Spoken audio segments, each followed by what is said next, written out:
किराए के मकान में रहने वालों के लिए खुशखबरी सामने है। जी हाँ, सरकार ने बड़ा फैसला लिया है। अगर आप भी किराए के मकान में रहते हैं या फिर आपके मकान में किराएदार रहते हैं तो यह खबर आपके लिए। सरकार ने किराएदारों की समस्या को ध्यान में रखते हुए नए रेंट रूल्स 2025 लागू कर दी है, जिनके लागू होने से किराए पर रहना अब और भी व्यक्ति के लिए सरल हो गया है।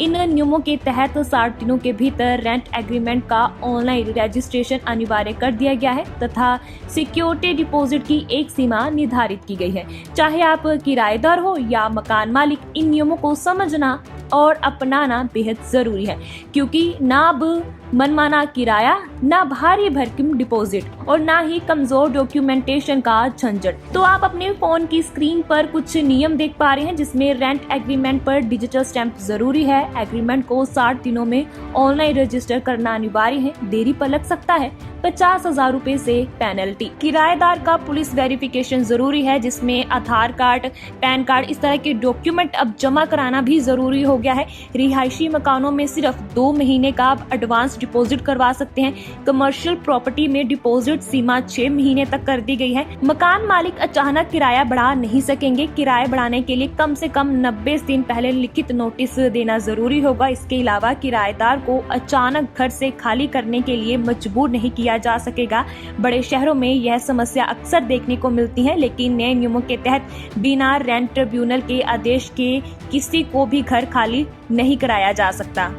इसके अलावा विवादों के समाधान के लिए भी समय सीमा तय की गई है, जिसमें किराया, डिपॉजिट, अनुचित घर खाली करवाना या नुकसान के मामलों में 60 दिनों के भीतर निपटाना होगा।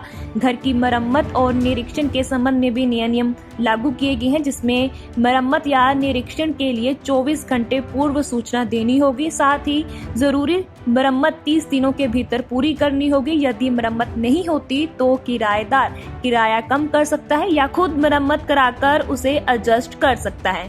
टीडीएस नियमों के अंतर्गत इनकम टैक्स एक्ट के सेक्शन 194 IB के मुताबिक यदि कोई व्यक्ति नौकरी करता है, अगर वह महीने में 50,000 रुपए से ज्यादा किराया चुका रहा है तो उसे 2% तक की दर से टीडीएस काटना पड़ेगा। यह टीडीएस सालाना एक बार मार्च महीने में या किराएदार समाप्ति के महीने में काटा जाता है।